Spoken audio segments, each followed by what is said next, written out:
सुधी श्रोतागण, भारतीय संस्कृति के अनेक सोपान हैं, यथा पर्व एवं त्यौहार, विविध संस्कार, रीति रिवाज एवं सामाजिक मान्यताएं आदि। अब चूंकि पितृपक्ष में श्राद्ध आदि होंगे, इसलिए पितृपक्ष में अपने पितरों के प्रति अपनी श्रद्धा व्यक्त करने से संबंधित समाज की हजारों साल की मान्यताओं, हिंदू धर्मावलंबियों में श्राद्ध करने के विधि विधान, आयोजन की तिथि आदि सभी पक्षों पर प्रकाश डालने के उद्देश्य से मैं आपके सम्मुख हूँ। श्राद्ध प्रायः पुण्य तिथि पर ही किया जाता है, किंतु तिथि का ध्यान नहीं होने अथवा अन्य विषम परिस्थितियों में अष्टमी, नवमी तथा उसके बाद की तिथियों को भी श्राद्ध किया जा सकता है। ब्रह्म पुराण में कहा गया है कि आश्विन मास के कृष्ण पक्ष में यमराज सभी पितरों को अपने यहाँ से छोड़ देते हैं ताकि वह अपनी संतान, अपने उत्तराधिकारियों से श्राद्ध के निमित्त भोजन ग्रहण कर सकें। इस माह में श्राद्ध नहीं करने वालों के पितर अतृप्त रहकर उन्हें शाप देकर पितृलोक को वापस चले जाते हैं। इसे ही पितृदोष कहते हैं। पितृजन्य समस्त दोषों की शांति के लिए और पितरों का आशीर्वाद प्राप्त करने के लिए ही पूर्वजों की मृत्यु तिथि के आधार पर श्राद्ध कर्म किया जाता है। गरुड़ पुराण में कहा गया है कि आयुः पुत्रान् यशः स्वर्ग कीर्ति पुष्टिं बलं श्रियं पशुना सौख्यं धनं धान्यं प्राप्नुयात् पितृपूजनात्। अर्थात श्राद्ध कर्म करने से खुश होकर पितृ मनुष्यों के लिए आयु, पुत्र, यश, मोक्ष, स्वर्ग, कीर्ति, पुष्टि, बल, वैभव, सुख, धन और धान्य वृद्धि का आशीष प्रदान करते हैं। यम स्मृति के 36.37 में लिखा है कि पिता, दादा और परदादा ये सभी श्राद्ध की ऐसे ही आशा करते हैं। यहाँ पर दादा परदादा से मतलब दादी परदादी आदि से भी है। याव तो ग्रसते ग्रासान हव्य कव्येषु मंत्रवित तावतो ग्रसते पिंडान शरीरे ब्रह्मण पिता। यम स्मृति 40। अर्थात मंत्रवेत्ता ब्राह्मण श्राद्ध के अन्न के जितने कौर अपने पेट में डालते हैं, उन कौरों को श्राद्धकर्ता का पिता अथवा पितर ब्राह्मण के शरीर में स्थित होकर पा लेते हैं।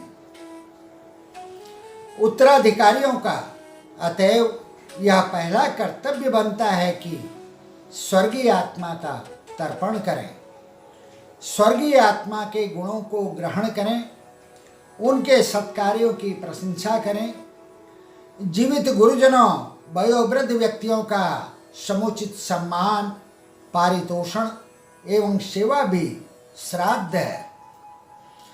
भावी संततियां अपने पितरों के प्रति कृतज्ञ रहें, यही श्राद्ध का उद्देश्य है। जिन कार्यों से पितर तृप्त हों वह तर्पण है।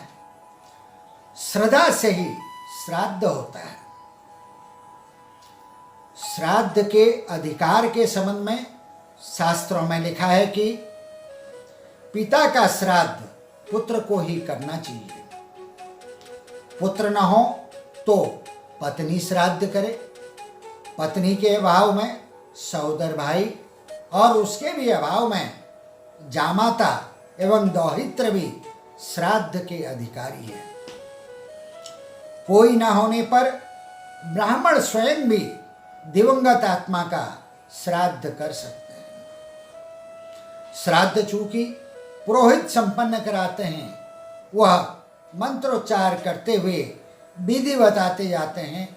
अतएव श्राद्ध करने वाले व्यक्ति को उनके कथनानुसार विधि करते जानी है और कुछ ही मंत्रों का कहीं कहीं पर वाचन करना है। अब मानो आप श्राद्ध स्थल पर बैठ चुके हैं, श्राद्ध आरंभ होता है, तो आपने क्रमशः कैसे आगे बढ़ना है इसको आप समझ लीजिए। श्राद्ध करता व्यक्ति पिंड का सामान तैयार कर आसन पर बैठकर आचमन प्राणायाम करके फिर मार्जन करके संकल्प करें। फिर भगवान विष्णु का पूजन कर रक्षा दीप धरें, पूरब मुख बैठकर पवित्री पहने और हाथ जोड़कर ध्यान करें। तत्पश्चात सरसों के दाने चारों दिशाओं में बिखेरें। जौ और फूलों से पृथ्वी का पूजन करें। कुशा तिल और जल लेकर श्राद्ध संकल्प करें। गायत्री मंत्र का 3 बार जप करें। अब सभ्य होकर दक्षिण दिशा की तरफ मुख कर हाथ में तिल और जल लेकर बाएं घुटने को मोड़ें और यह मंत्र बोलें। ओम अपहता असुरा रक्षा शिवेत सदैव इति मंत्रेण भोजन पात्रे तिलान्वी कीर्यः। तत्पश्चात भोजन के पात्र पर तिलों को बिखेरें।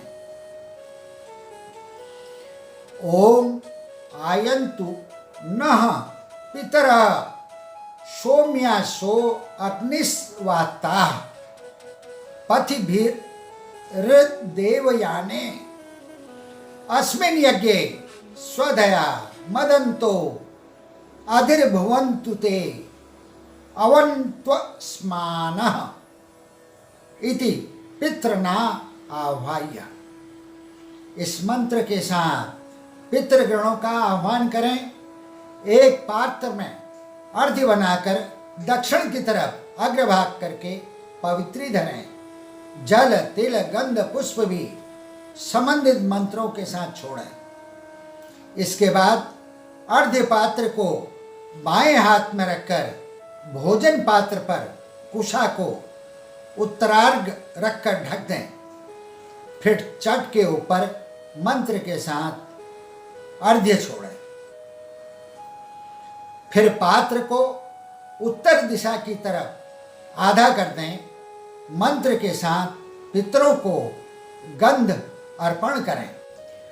तर्जनी अंगुली से ही गंध चढ़ावें। तत्पश्चात मंडल करके पृथ्वी के स्वामी को अन्नदान दें। अन्न जल घी फल पकवान आदि पितृस्वरों के आगे रखें।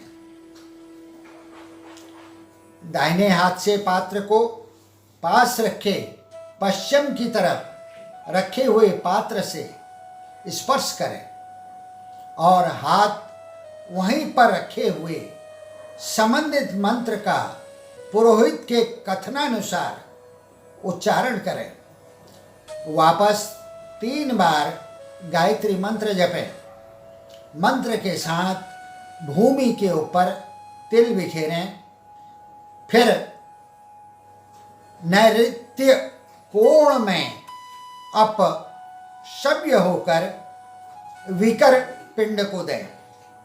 तत्पश्चात पवित्री को त्याग दें। हाथ पांव धोवें और सभ्य होकर आचमन कर दूसरी पवित्री पहने और हरि का स्मरण कर 3 बार गायत्री मंत्र जपें। तत्पश्चात बेदी बनावें और छींटा लगावें।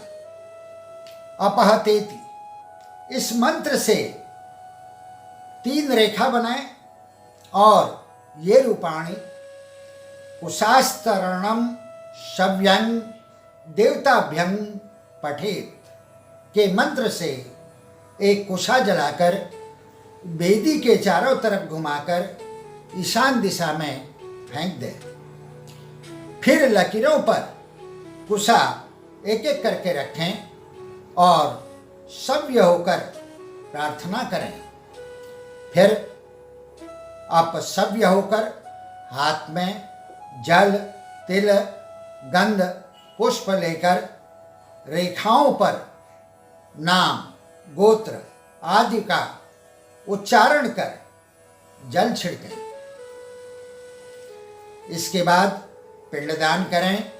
हाथ में कुशा, पिंड, जल लेकर अपने गोत्र का उच्चारण कर पिंड को कुशाओं पर धरें और चुपचाप पिंड के आगे शेष अन्न को रखें। उत्तर की तरफ मुख कर श्वास को खींचकर दक्षिण की तरफ मुख करके पिंडों पर श्वास को इस मंत्र के साथ छोड़ें। प्रत्येवने जनः अध्यामुख गोत्र अमुक शर्मन संवत्सरि कैकोदिष्ट श्राद्धे पिंडेत्र प्रत्यवने निक्षत्ते स्वधा सूत्रदानम। फिर हाथ में जल लेकर गोत्र नाम बोलकर पिंड पर जल चढ़ावें। पिंड पर धोती, दुपट्टा, गंध, फूल, पुष्प, नैवेद्य, पान, सुपारी, दक्षिणा और जो कुछ वस्तु हो सो चढ़ावें। भोजन पात्र में जल के छींटे लगावें। फिर पिंड के ऊपर पूर्व की तरफ जल की धारा दें और पूर्व दिशा में मुख करके आशीर्वाद ग्रहण करें। फिर पिंड के ऊपर कुशा रखें। फिर अर्धपात्रोत्तानीकरणम आचार्याम दक्षिणा दधात मंत्र को बोलते हुए पिंड के ऊपर दूध धारा दें। फिर अर्ध पात्र को आधा कर दें, आचार्य को दक्षिणा दें। इसके बाद पितृ तर्पण को पुरोहित जी द्वारा उच्चारित मंत्र के साथ पूरा करें। इसके बाद हवन करें। चौखुटी बेदी बनाकर अग्नि के 5 संस्कार कर फिर अग्नि स्थापन कर मन से प्रजापति का ध्यान करके 3 समिधा अग्नि में छोड़ें। फिर प्रजापत्यादि 9 आहुति होम कर पितृ सूक्त से होम करें। फिर ब्राह्मण भोजन का संकल्प कर गौ ग्रासादि दें, तिलक करें, रक्षा बांधें, आशीर्वाद दें। फिर गौदान, आचार्य आदि दक्षिणा देकर विसर्जन करें। आपका श्राद्ध संपन्न हुआ। श्रोता मित्रों, श्राद्ध कर्म पर आपने मेरी प्रस्तुति सुनी। आगे मैं अपने चैनल के माध्यम से एक व्यक्ति के माँ के गर्भ में आने से जन्म होने और मृत्यु तक जितने भी संस्कार, रीति रिवाज और मान्यताएं आदि जुड़ी हैं, उन सब पर क्रमशः अपनी प्रस्तुति पेश करूंगा। यानी कि समस्त भारतीय संस्कृति इस चैनल के माध्यम से प्रस्तुत की जाएगी। इसमें आपका हौसला बढ़ाने के लिए आशीर्वाद आवश्यक है। अतएव निवेदन है कि आप मेरे इस YouTube चैनल ज्ञान गंगा चैनल 1 को लाइक करें, सब्सक्राइब करें और शेयर करें। धन्यवाद।